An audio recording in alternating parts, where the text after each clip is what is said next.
Verjetno bi besedo eko lahko označili za najbolj trendovski izraz zadnjih 20 let. Govorimo o ekopridelkih, ekokmetijah, ekošolah, no in tudi ekokaravanah, ki se je na svoji poti letos ustavila tudi v naših krajih.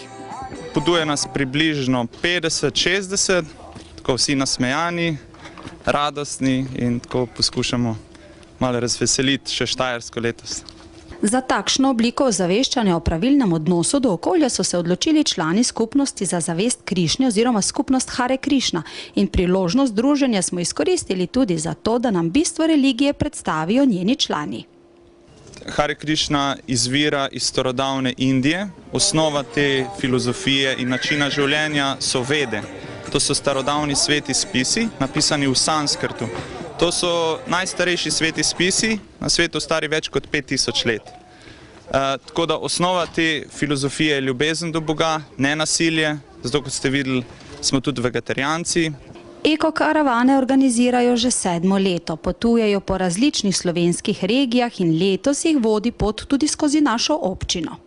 Začeli smo v Markovcih, potem smo šli proti Ptuju, pa Hajdina, Kungota, potem v Trničah smo prespali včeraj, potem smo šli pa peš do vašega kraja, tukaj smo danes na Miklavžu. Potem imamo pa turco po Mariboru, 8 dni in potem naprej vse do Slivnice in tako 17 dni imamo takšno, eno karavano takšno. Po načinu potovanja, oblačilih in izražanju vere so precej izstopajoči, a so nam zatrdili, da jih ljudje lepo sprejmejo.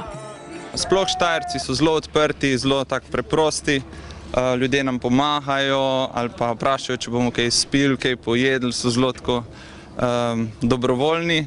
In tudi mi nikomur nočemo nič žalega, želimo samo spodbuditi ljudi, da ne bi pozabili na to notranjo plat življenja, na Boga in na naravni način življenja. Karavana, v kateri potujejo skupaj tako menihi kot laiki, poskuša na svojem popotovanju živeti čim bolj v skladu s svojimi načeli, pri tem pa jih združuje tudi njihov način življenja.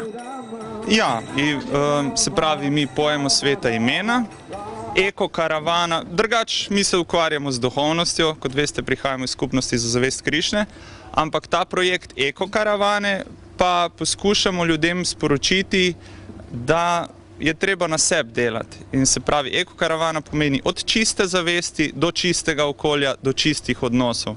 In zato pojemo sveta imena, to je proces samospoznavanja, petja Hare Krišna Maha mantre in želimo ljudem povedati, da se da tudi malo drugače živeti, da se da tudi malo na srčno kulturo pogledati, na odnose, in kar tega danes manjka. Kot so v zloženki, ki jo ponujajo na poti zapisali, se skušajo spopasti z ekoproblemi tudi z vidika duhovne zavesti. Saj verjamejo v najmočnejši zakon, zakon karme, ki uči, kar smo sejali včeraj, to žanjemo danes in kar sejemo danes, bomo poželi jutri.